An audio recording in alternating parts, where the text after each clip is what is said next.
നമ്മളിൽ അധികമാരും ഉണ്ടാകില്ലല്ലോ. ചോക്ലേറ്റ് നിർമ്മിക്കുന്നത് കൊക്കോക്കായയിൽ നിന്നാണെന്ന് നമുക്കറിയാം. എന്നാൽ കൊക്കോക്കായ ചോക്ലേറ്റായി മാറുന്നത് എങ്ങനെയാണെന്നതിൻ്റെ പ്രധാനപ്പെട്ട പ്രോസസ്സുകൾ മാത്രം ഉൾപ്പെടുത്തിക്കൊണ്ടുള്ള വീഡിയോയാണ് ഇനി നമ്മൾ കാണാൻ പോകുന്നത്. അപ്പോൾ നമുക്ക് നേരെ വീഡിയോയിലേക്ക് കടക്കാം.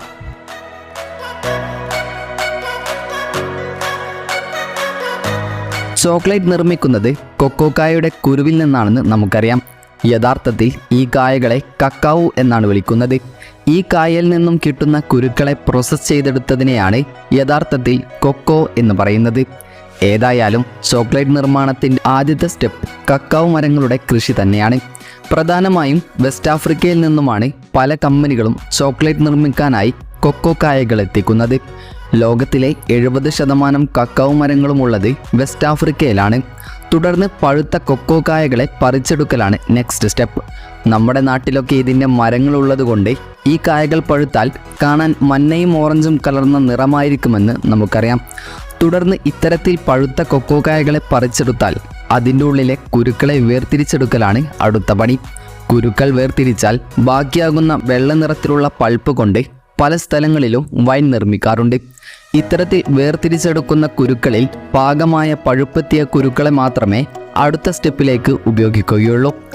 അടുത്ത ഘട്ടമാണ് ഇത്തരത്തിൽ വേർതിരിച്ചെടുത്ത കുരുക്കളെ ഫെർമെൻറ്റേഷൻ ചെയ്യുക എന്നുള്ളത്. നമ്മുടെ നാട്ടിലൊക്കെ ഫെർമെൻറ്റേഷൻ എന്നതുകൊണ്ട് ഉദ്ദേശിക്കുന്നത് അരിമാവൊക്കെ പുളിപ്പിക്കുന്ന പോലെയുള്ള ഒരു പുളിപ്പിക്കൽ പ്രോസസ്സാണ്. ഇതിനായി ഈ കുരുക്കളെ ഒന്നുകിൽ നിലത്ത് പരത്തിയിടുകയോ അല്ലെങ്കിൽ ഒരു ബോക്സിലേക്ക് ഇടുകയാണ് ചെയ്യുക. ഈ കുരുക്കളെ കവർ ചെയ്യാൻ കൂടുതലായും വാഴയിലയാണ് ഉപയോഗിക്കാറുള്ളത്. ഇത്തരത്തിൽ ഫെർമെൻറ്റേഷൻ കഴിഞ്ഞാൽ കുരുക്കളെ ഉണക്കുകയാണ് ചെയ്യുക. ഈ കുരുക്കളിൽ 7% ജലാംശം മാത്രമേ ഉണ്ടാകാൻ പാടുകയുള്ളൂ.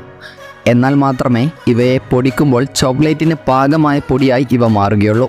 കൂടുതലായും ഇങ്ങനെ ഉണക്കാനായി സൂര്യപ്രകാശം കിട്ടുന്ന സ്ഥലങ്ങളിൽ ഇട്ടുവെക്കുകയാണ് ചെയ്യാറുള്ളത്.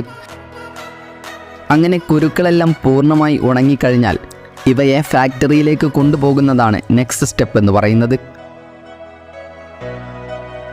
ഫാക്ടറികളിൽ എത്തിക്കഴിഞ്ഞാൽ ഇവയെ നല്ലപോലെ വൃത്തിയാക്കിയെടുക്കുകയാണ് ചെയ്യുക. ഇതിനായി പ്രത്യേക ഫിൽറ്ററിംഗ് മെഷീനാണ് ഉപയോഗിക്കുന്നത്. കൊക്കോ കുരുക്കൾ ഉണക്കാനിടുമ്പോൾ ഉണ്ടാകുന്ന കല്ലിനെയും മണ്ണിനെയും ഒക്കെ ഒഴിവാക്കാനാണ് പ്രധാനമായും ഇവയെ ഇങ്ങനെ ഫിൽട്ടർ ചെയ്തെടുക്കുന്നത്.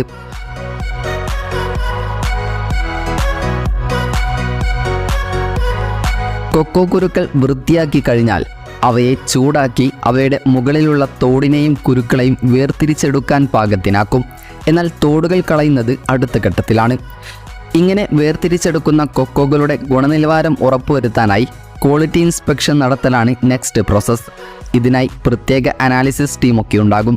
ഇവർ ഇവയെ പരിശോധിച്ച് ചോക്ലേറ്റിന് പാകമായതും ക്വാളിറ്റി ഉള്ളതുമായ കുരുക്കളാണ് ഇവയെന്നും ഉറപ്പാക്കിയാൽ മാത്രമേ അടുത്തതായി ഇവയെ ക്രഷ് ചെയ്യുകയുള്ളൂ.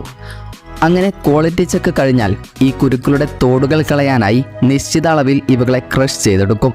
ഇതിനായി ഒരു ക്രഷിംഗ് മെഷീനിലേക്ക് ഈ കൊക്കോകളെ കടത്തിവിടും. അതിനുള്ളിൽ വെച്ചാണ് കൊക്കോകളുടെ മുകളിലുള്ള തോടുകളെ വേർതിരിച്ചെടുക്കുന്നത്.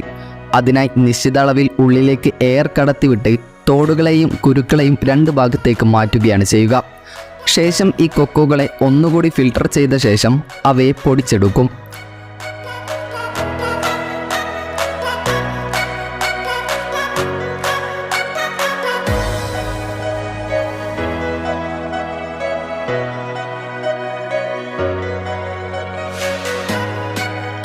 ശേഷം ഇത്തരത്തിൽ പൊടിച്ചെടുത്ത കൊക്കോ പൗഡറിനെ പ്രത്യേക ചേരുവകൾ ചേർത്ത് ബ്ലെൻഡ് ചെയ്തെടുക്കും.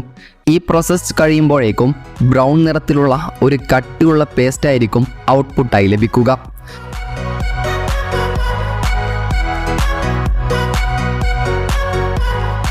ഈ പേസ്റ്റിനെ മറ്റൊരു ഗ്രൈൻഡറിലേക്ക് ഇട്ടതിന് ശേഷം അതിനെ കട്ടിയുള്ള മറ്റൊരു സിറപ്പ് രൂപത്തിലോട്ട് മാറ്റിയെടുക്കും.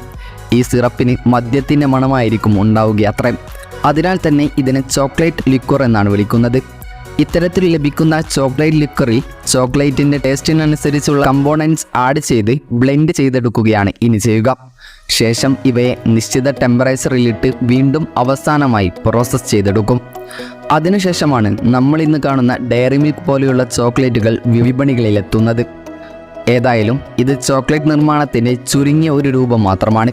കമ്പനികൾ അനുസരിച്ച് ഇവയുടെ പ്രോസസ്സിങ്ങിലും മാറ്റങ്ങൾ വരാറുണ്ട്. അപ്പോൾ മറ്റൊരു ഇൻഫോർമേറ്റീവായ വീഡിയോയുമായി വരുന്നതുവരെ ഗുഡ് ബൈ.